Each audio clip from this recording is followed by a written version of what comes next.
Кога Љубомир Данилов Фрчковски не е на позиција да подпишува решенија за прогон на политичко-идеолошките неподобници, тој е преокупиран со должноста да го убедува народот дека политичко-полициското подземје не гони морално-политички неподобници на политичко-идеолошка основа. Во изминативе неколку години, тој како еден од главните мегафони на управителите на заробената држава, даде безброј интервјуа во кои се обиде да го омаловажи прогонот на македонски граѓани од ВМРО-вска политичка ориентација за време на 90-тите години, кога тој беше министер за внатрешни работи. Народно кажано, ем те тепа, ем не ти дава да плачеш. Фрчко може да се чатали и да глуми голем интелектуалец кога неговите соговорници се негови истомисленици кои профитираат од неговите лаги. Дали некој може да се присети на случај каде Фрчковски учествувал во отворена дебата или во полемика? Лесно е да вадиш нож на мртов индијанец, но вистинските мажи се покажуваат во фер битка. Благодарение на интернетот, додека е слободен, ние ќе се посветуваме на разбивање на лагите на овој лигуш, кој својата мажественост си ја покажува тепајчи жени и глумејчи тепач на актери во исценирани скечеви. Што ми е срапничка ти материна ВМРО-вска? Брш вану тебе! Брш и тебе пишку материна! Во ова видео ќе се осврнеме на два негови настапи, каде што тој ги дефинира линиите на работа по која службите на државната безбедност обработувале македонски граѓани по донесувањето на новиот устав, чиј коавтор е токму тој. Уставот гарантира слобода на движењето, општењето, здружувањето и приватноста. Права кои биле брутално прекршувани за време на мандатот на Фрчковски како премиер за внатрешни работи. Факти кои ни се познати поради обемната документација која стана делумно достапна благодарение на Законот за пристап и увид во личните досиеа во УБК во 2000 година. Поради тоа, тој сега како грешен ѓавол се обидува да ни објасни дека се што се работело во негово време, како и во времето пред и по него, било апсолутно исправно. Може би не спрема уставот, ама во секој случај според некоја негова формулација која тој може да ја истресе од ракав, знаејќи дека нема да биде предизвикан од неговиот соговорник. Операција. Значи, сите активности на ДБК се водеа по ново назначени линии. Се они тоа не го знаат, замислете. А работат лустрација.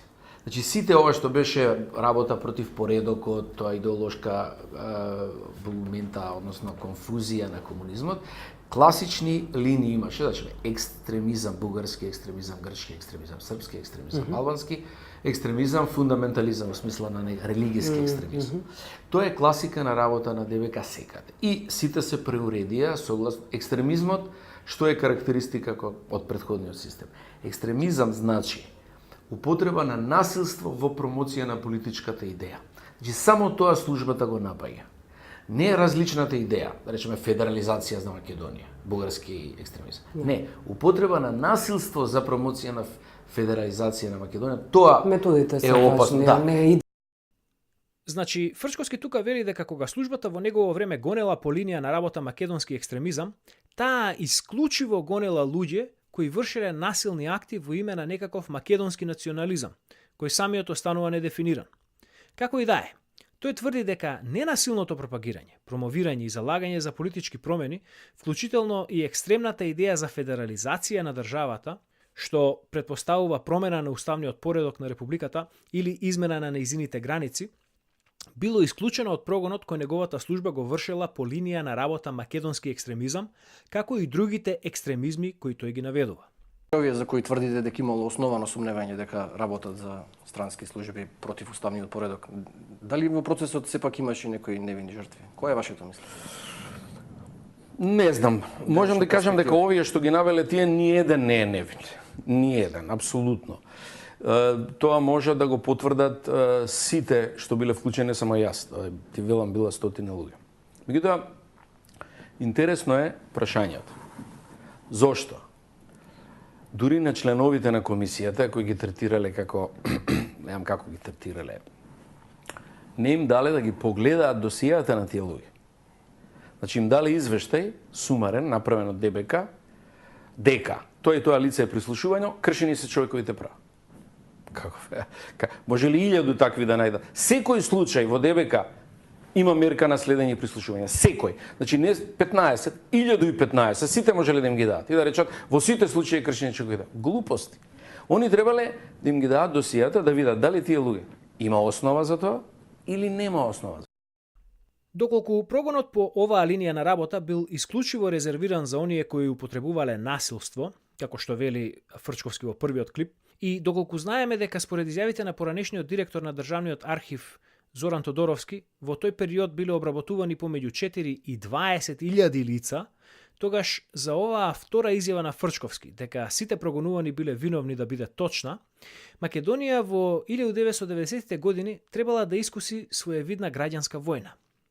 Но далеку од Северна Ирска, Македонија во тој период беше толку мирна, што тогашниот председател Киро Глигоров ја нарече оазата на мирот.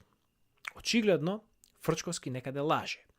Второ во негово тврдење, дека сите кои биле прогонувани биле виновни, го издава сталинистичкиот, односно НКВД-овскиот менталитет на професорот по право, коавторот на Уставот и поранешниот министер за внатрешни работи, како и министер за понадвор. Овој човек ги оформува идните генерации на правници во Македонија. Тоа е вистинската трагедија тука. Уставот, божем чиј коавтор е ова човече со наполеонски комплекс, во членовите 12, 13 и 14 регулира како може да се утврди дали некој е виновен за злодело или не. Тоа подразбира апсење со судска одлука, презумпција на невиност до изрекување на судска одлука, како и тоа дека лицето повикано, приведено или лишено од слобода мора да биде запознато со причините за неговото повикување, приведување или лишување од слобода. И дека никој не може да биде казнет за дело кое пред да биде сторено не било утврдено со закон или со друг пропис како казниво дело и за кое не била предвидена казна. Никаде во Уставот не стои дека министерот за внатрешни работи или некој чиновник во службата за државна безбедност има авторитет да носи суд за тоа дали некој бил виновен или не. Нивно е да истражуваат. Дотолку повеќе. Забележете дека во Уставот се зборува за лица обвинети дека извршиле кривични дела. Фрчковски зборува за лица кои биле под сомнение. Значи, ним им било ускратено правото да ја докажат нивната невиност на суд. Или поточно речено, им било ускратено правото на презумпција на невиност додека да бидат докажани за виновни во тек на уредна судска постапка. И конечно, доколку овие прогонувани на вистина биле виновни, со кое право министрот и неговите подчинети си зеле за право да одлучуваат да не ги гонат кривично и да не ги отстранат овие криминални елементи од македонските улици? Но кој да го запре и да му ги посочи овие недоследности на малиот Берија, кога кариерата им е во прашање?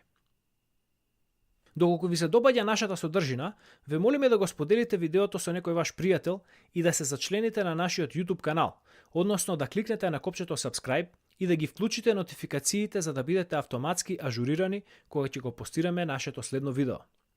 Јас сум Душан Петровски. Во името на Македонскиот информативен центар ви благодарам за вниманието. До следниот пат, држете се и на душман живи не се давајте.